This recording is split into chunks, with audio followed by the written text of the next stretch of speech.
Saludos con todos en nuestro segundo episodio de Diálogos con Ecoimpacto. Daniel Pazmiño Bernaza conduciendo el programa. El día de hoy entrevistando a Juan Carlos Romero, gerente de Red Early Movers. Bienvenido Juan Carlos, muchísimas gracias por aceptar nuestra invitación. Muchas gracias, David. A las órdenes, un gusto. Juan Carlos, coméntanos un poco más de tu trayectoria. Bueno, yo soy biólogo, estudié también geografía y ciencias ambientales. Tengo una maestría en ambiente y salud. Y me he estado dedicado a temas de conservación y de gestión ambiental durante más de 25 años en puestos de decisión, también en puestos técnicos como asesora para organismos públicos, privados, ONGs, comunitarios, gobiernos seccionales y organismos de la cooperación bilateral y multilateral. Súper interesante, Juan Carlos. Red es un programa realmente importante y de gran impacto a nivel mundial. ¿Nos quisieras comentar más para nuestra audiencia de qué se trata Red Plus y Red Early Movers? Ok, RED es el acrónimo de la reducción de emisiones por degradación y deforestación, de emisiones de gases de efecto invernadero del sector forestal básicamente. Y el más, el plus, se refiere a que esta reducción, estas actividades de reducción de emisiones, este detenimiento de la degradación y la deforestación tienen que hacerse en favor, adicionalmente, de la conservación, del mantenimiento de los bosques y de beneficiar a las personas, a las poblaciones que viven dentro eh, o que se abastecen, o que esos bosques son parte de sus sistemas de vida. Entonces, Los básicamente impactos un positivos conjunto, sí, es un asociados. conjunto, exactamente, es un conjunto de actividades que benefician la conservación de los bosques en favor de mantener el carbono en los bosques o de capturar más carbono en esos bosques, pero favoreciendo la conservación de esos ecosistemas y el beneficio a las poblaciones que se sirven o que viven de esos ecosistemas. ¿Y de qué se trata Red Early Movers? Red Early Realmente Movers es confieso que una lo iniciativa. conozco hace poco. Sí. Esta es una iniciativa que arrancó casi autónomamente de parte de algunos países, Alemania, Noruega y también el Reino Unido, que proponen pagarles a países que hayan demostrado em, buen desempeño en la reducción de la deforestación, ¿no? Ese es el programa REM. Pero REM viene de Red Early Movers y Red Early Movers se puede traducir como Red para Pioneros, Red Más para Pioneros, en el marco de la cooperación global de los acuerdos climáticos, que establece que a los países que logren, que demuestren la reducción de la deforestación en un periodo de tiempo establecido, esa reducción de emisiones, que significan toneladas de emisiones que no han ido a la atmósfera, sean pagadas, ¿no? Entonces, el REM es una iniciativa particular de Alemania, Noruega y Reino Unido, que pagan a un grupo de países, a los pioneros, por eso es Early Movers, que han empezado ya con demostrar esta reducción de la deforestación.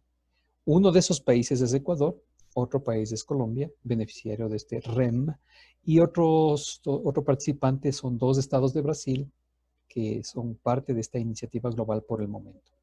Para el caso de Ecuador, los pagadores de este incentivo, que se llama pago por resultados precisamente, son los gobiernos de Noruega y Alemania. Muy interesante. ¿Y qué programa se encuentra realizando REM en Ecuador? Nosotros básicamente lo que pretendemos es lograr contribuir al mantenimiento de esta tasa que se va declinando de reducción de deforestación en el país. El Ecuador desde 1990 empieza a demostrar unas tasas de reducción de deforestación importantes que le han hecho precisamente acreedores a este premio, digamos, a este pago por ese resultado, que le ha significado al país un ingreso ahora de 46 millones de dólares en el programa REM. otros programas de pago por resultados de otras fuentes, como el Fondo Verde Climático, al país le van a significar 18 millones adicionales y eventualmente al futuro podría pensarse en que podríamos como país recibir más pagos por este proceso de reducción de la deforestación. Es importante mencionar que a pesar de que tenemos esa percepción en, en la sociedad y en los medios de comunicación de que el país es uno de los que más deforesta, en realidad no es así. Lo que pasa es que a veces vemos, tenemos estos sesgos cognitivos que nos hacen replicar información parcial como que fuera información nacional.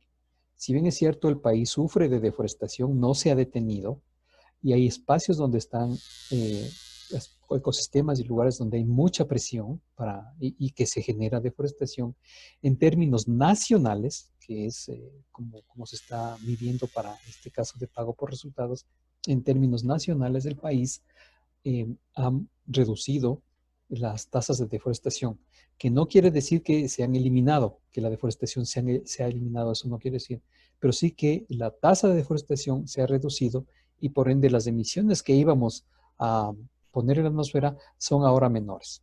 Entonces, esa reducción es lo que se paga. Insisto, el país desde el 90 está bajando esas tasas de deforestación y se mantienen a la baja. Ese es un dato importantísimo que nos das, porque concuerdo contigo y pienso que la percepción generalizada es de que la deforestación sigue aumentando, pero por lo visto los datos demostrarían lo contrario. ¿Cómo se monitorean y verifican estas reducciones de las tasas de deforestación? Y, muy buena pregunta. El Ministerio de Ambiente, con apoyo del Global Environment Facility, el GEF, el Fondo Medioambiental Mundial, y el programa REM, Red Early Movers, apoyan a la unidad de monitoreo de bosques, que es una unidad del ministerio con tecnología, con equipos, con profesionales especializados que están monitoreando permanentemente cómo se comporta el cambio de uso del suelo en el Ecuador. Este cambio de uso del suelo es analizado, es reportado y se determina cuáles son las afectaciones que tienen los bosques, ¿no? Entonces ahí se va viendo qué parte es bosque, qué parte no es bosque y con una metodología estandarizada, aceptada por la Convención de Cambio Climático, se hacen estos análisis. Estos reportes sufren una evaluación independiente.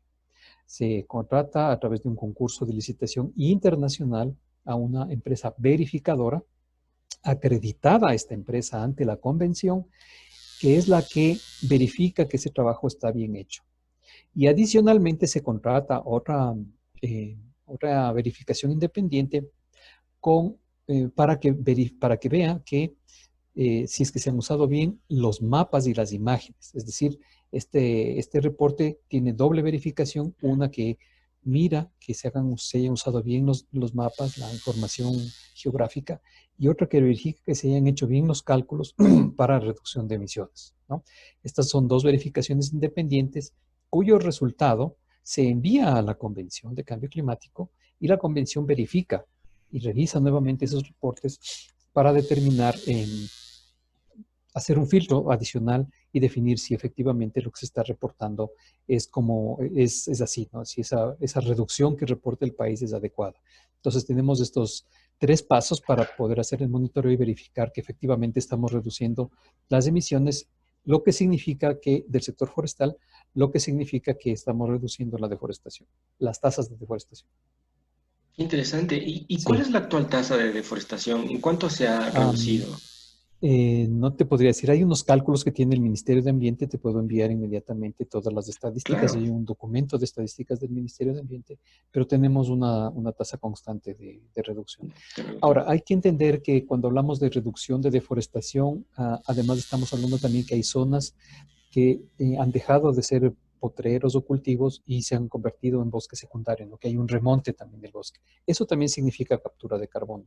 Entonces, si bien es cierto, como decía hace un momento, hay lugares donde vemos que hay presión a los bosques, hay otros lugares donde el entorno en general tiene menos presiones, se han abandonado tierras y eso ha hecho que crezcan que se remonte, ¿no es cierto?, que se recupere el ecosistema y que tengamos cierta cobertura forestal o arbustiva en áreas donde antes habían potreros o cultivos.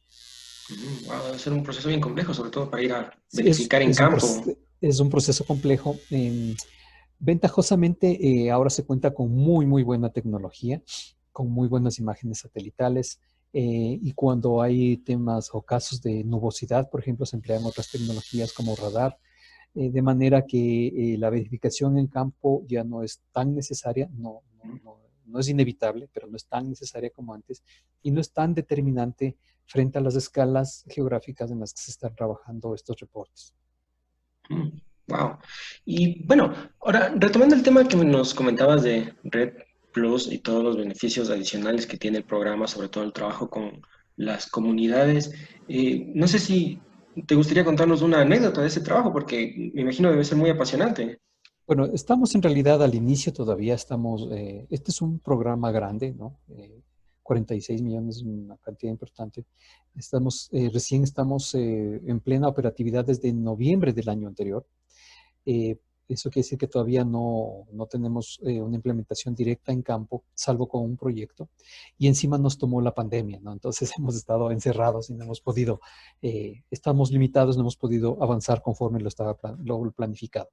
Sin embargo, por el momento hemos ya logrado iniciar un trabajo de investigación y de innovación tecnológica para cultivo de algas y bivalvos en cultivo mixto. En una Wow. investigación para innovar y escalar una metodología de este cultivo con la Escuela Politécnica del Litoral, en la cual estos cultivos tienen una parte superior que da al agua, digamos, hacia arriba del agua, donde se cultivan algas, y unas estructuras hacia abajo metidas en el agua donde se cultivan bivalvos, que pueden ser bivalvos, por ejemplo, ostra para comer, ¿no? O puede ser ostra para cultivo de perlas. Wow, interesante. Sí, entonces, y las algas tienen también muchas aplicaciones, ¿no?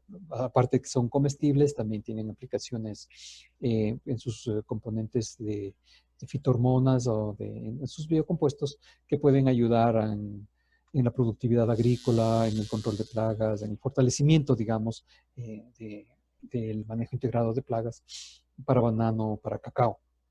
Adicionalmente, algunas de estas compuestos de estas algas también pueden ser utilizados como en laboratorio, como reactivos de laboratorio, así que tienen una multiplicidad de acciones.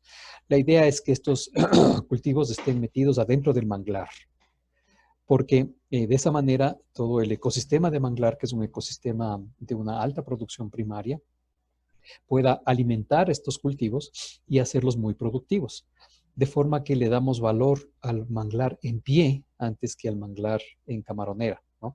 Y beneficiamos particularmente a comunidades. En este caso, vamos a trabajar con la comunidad con una manchita de manglar bien importante en Palmar, en la provincia de Santa Elena, y en algunas comunidades custodias de manglar en el Golfo de Guayaquil, hacia el lado de El Morro y Pozorja. Entonces, ahí estamos ya implementando este primer proyecto con la Escuela Politécnica Nacional, que además significa una importante innovación en el uso que se le puede dar, que las comunidades le pueden dar al manglar. Sí, suena bastante innovador Sí, es y muy innovador. necesario. Y Sí, necesario en el tema de los porque manglares, diversifica además las fuentes de ingreso de las comunidades, ¿no? No que solamente dependen se bastante dedican de a las la pesca, camaroneras. exactamente. Bueno, ellos dependen mucho más que de la camaronera, de la pesca, ¿no? Y de la concha que se recolecta en el manglar. Entonces, siento que hay presión al manglar y hay sobreexplotación de concha en algunos lugares, y que la pesca empieza a bajar también por diferentes condiciones, ¿no? Entre otras también por sobreexplotación. Entonces, darles esta alternativa va a hacer que ellos tengan una nueva fuente de ingreso y que puedan reducir su presión y su dedicación solamente a la concha o solamente a la pesca, sino que ya tienen otra alternativa, con lo que tanto las pesquerías como las conchas también pueden tener mejor tiempo de recuperación. En este sistema de cultivo que vamos a impulsar con la SPOL, que el Ministerio de Ambiente con SPOL a través del REM están trabajando, vamos a lograr, es posible también que podamos cultivar concha prieta propiamente, ¿no? A lo cual estaríamos dando un paso importante al cultivo propiamente dicho de la concha, que por el momento no se hace como tal, ¿no? Lo que se hace es recolectar y en algunas partes se ha hecho alguna eventual iniciativa de sembrar concha prieta, las dos especies de concha, la concha macho y la concha hembra que se llaman. Pero lo que esperaríamos es que con estos cultivos también podamos tener ahí concha y poder obtener, reducir la presión sobre las poblaciones silvestres de concha. Qué bueno, es otra buena noticia que nos das, Juan Carlos. Sí, Excelente. intentamos hacer, para REM es importante y para el ministerio es importante lograr que la reducción de las presiones y la conservación, la reducción de presiones a ecosistemas forestales y la conservación de la biodiversidad y de las más otras cosas implique forzosamente un beneficio a la población local, ¿no? Porque de esa manera estamos finalmente dándole valor al bosque en pie, al ecosistema en buen estado, eh, sin eliminar los medios de vida de las personas, ¿no? Que tienen que vivir de algo y que muchas veces esa necesidad hace que deforesten. Pero si logramos este enfoque, en el caso de manglar, el enfoque, eh, pasarlo, digamos, a tierra firme, es decir, dar una alternativa de ingresos Eso es lo que falta, que sí. suponga el mantenimiento del bosque o la recuperación del bosque, sí estamos impactando efectivamente en mantener las tasas de reducción de deforestación, pero a la vez dándole una alternativa a las personas, una alternativa financiera de ingresos económicos. Sí, sí, sí. Eso es lo que hace falta realmente, dar Sí, es alternativas. lo que hace falta.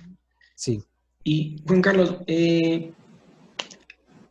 me comentas que el programa está empezando, pero bueno, supongo que deben tener alguna proyección con respecto a cuál sería el impacto de este programa con los compromisos que tiene Ecuador con respecto al Acuerdo de París y las contribuciones, contribuciones Sí, nacionales nosotros determinadas de estamos, reducción de sí, emisiones. somos considerados como uno de los habilitantes financiantes de algunas de las acciones de NDC, sobre todo en el sector forestal, por supuesto, y básicamente con aspectos más vinculados a producción sostenible, producción baja en emisiones y mantenimiento de las masas boscosas, ¿no? Entonces, siendo parte de todo el esquema de gestión climática, llamémosle así, del gobierno, estamos en línea con eso. Em, y tenemos además como misión que va en el mismo sentido con las NDC, es apoyar la implementación y la sostenibilidad del plan de acción de Ecuador de Red Más, ¿no? El Ecuador tiene un plan de acción de Red Más y el REM, conjuntamente con otras iniciativas, otros proyectos, somos los implementadores de ese plan y estamos comprometidos en darle sostenibilidad. Sí, muy interesante. Entiendo, digamos que entre todas las iniciativas, el compromiso de reducción de emisiones es del 9% condicional y hasta el 16% condicional, más o menos. Y REM Ecuador estaría dentro de eso. Sí, sí, va a depender mucho de cómo se comporte, de cómo hagamos los monitoreos, ¿no? Podemos tener un compromiso, pero yo personalmente soy bastante optimista al respecto. Yo creería que del sector forestal ese compromiso va a ser ampliamente superado solo en el sector forestal. De Qué hecho, el bien. REM tiene como meta, una de las metas del programa es la reducción de 9 megatoneladas de carbono equivalente de gases de efecto invernadero, de emisiones reducidas. Y hasta donde hemos visto en la última medición que tenemos, hemos ya superado esa meta. Entonces, creo que vamos por buen camino en ese sentido. Muy bien. Y bueno, tal vez yéndonos a un tema un poco más personal, pero asociado a tu labor.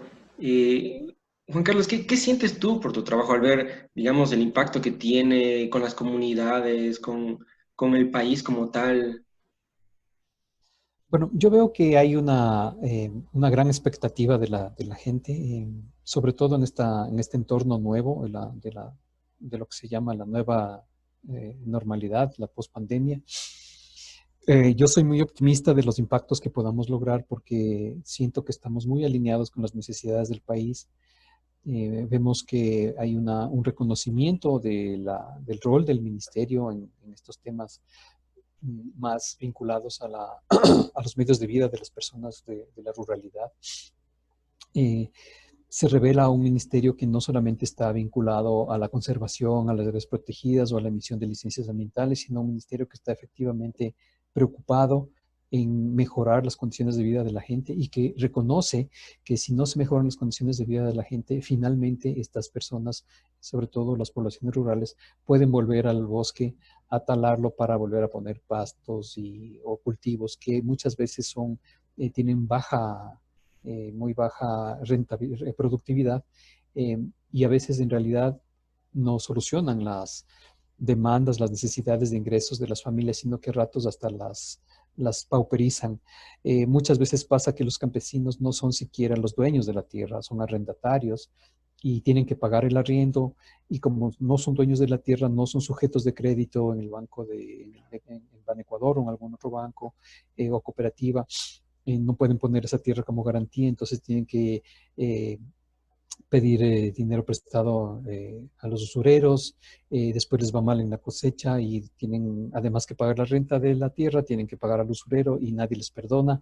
Entonces lo que tienen que hacer es buscar y tumbar más monte para poner más vacas y poder pagar eso, entonces termina siendo un círculo vicioso, ¿no? Si nosotros logramos que lo que tenga valor y lo que le dé beneficio a la gente sea el bosque en pie, o sistemas productivos amigables con los bosques, agroforestería, agrosilvopasturas, agroecología, en fin, pero que además signifiquen una fuente real, efectiva, viable de ingresos económicos, entonces vamos a permitir armonizar tanto los medios de vida con la gente y sus necesidades de ingresos con la conservación de los bosques, que no es la conservación de los bosques porque son lindos o porque son bonitos o porque hay unas mariposas y unos sapitos, sino que los bosques nos están Tienen brindando un valor. servicios ambientales y tienen un valor, no solo un costo, sino un valor, que muchas veces se traduce, por ejemplo, en el mantenimiento de los ciclos hidrológicos locales, generando agua para riego, agua para consumo humano, que a veces son áreas que protegen laderas y nos protegen a las vías, a las tomas de agua de derrumbes, que muchas veces albergan belleza natural, que significa que puede ir una persona a conocer y pagar por un guía local, por un seco de gallina local, o comprarse una manzana localmente, o alojarse localmente, en fin. Significan los bosques terminan siendo una fuente de ingresos también en pie, que podrían no competir con otras acciones productivas como la agricultura o la ganadería cuando estas son bien llevadas, bien desarrolladas, bien manejadas, con criterios de sostenibilidad. Así es, bueno, mitigar el cambio climático es también mitigar la pobreza, ¿no? Justamente, sí, porque el cambio climático posiblemente sea la mayor amenaza que tiene ahora todos los sistemas de soporte de vida del planeta. A ratos no estamos viendo esto, es un asunto grave, y a ratos lo que yo veo es que la gente, por desconocimiento, piensa que este es un asunto de fe, de creer o no creer, y no es un asunto de fe, este es un asunto de ciencia. El cambio climático es real, la ciencia ha determinado que es así, y estamos viendo desde 1987, cuando tuvimos el primer reporte del cambio climático, que las condiciones climáticas en el planeta van empeorando y es necesario que las gestionemos. Así es. Y Juan Carlos, nuestra pregunta final, ¿cuál quisieras que sea tu legado con REM Ecuador? Em, yo lo que quisiera ver con REM Ecuador, y intento interpretar la visión del equipo con el que estamos trabajando y de los ministerios con los que estamos trabajando, es que efectivamente que tengamos, em, veamos a gente, a personas, a campesinos, campesinas, beneficiados directamente por la acción de REM, con mejores sistemas productivos, con mejores niveles de ingreso, con nuevas fuentes alternativas, y que las masas boscosas alrededor de las cuales vamos a trabajar con estas personas se vean efectivamente incrementadas y mejoradas tanto en su calidad como en su cantidad. Es decir, más árboles, más diversidad de árboles, más arbustos, más biodiversidad en general, ¿no? Pero también mayores superficies. Eh, no va a ser muy fácil, ¿no? Sobre todo después de la pospandemia, pero no pierdo la ilusión, porque si la pierdo, entonces ¿para qué estoy aquí? Así es, Juan Carlos, te deseamos muchísimos éxitos en esa delicada labor. Y bueno, eso fue todo por hoy. Espero Muchas que nos gracias. eh, acompañen en nuestros siguientes episodios. Y soy Daniel Pazmiño Bernaza, me despido en un nuevo episodio de Diálogos por Ecoimpacto, donde entrevistamos a líderes por la sostenibilidad y el cambio climático en Ecuador. Hasta pronto. Gracias, David.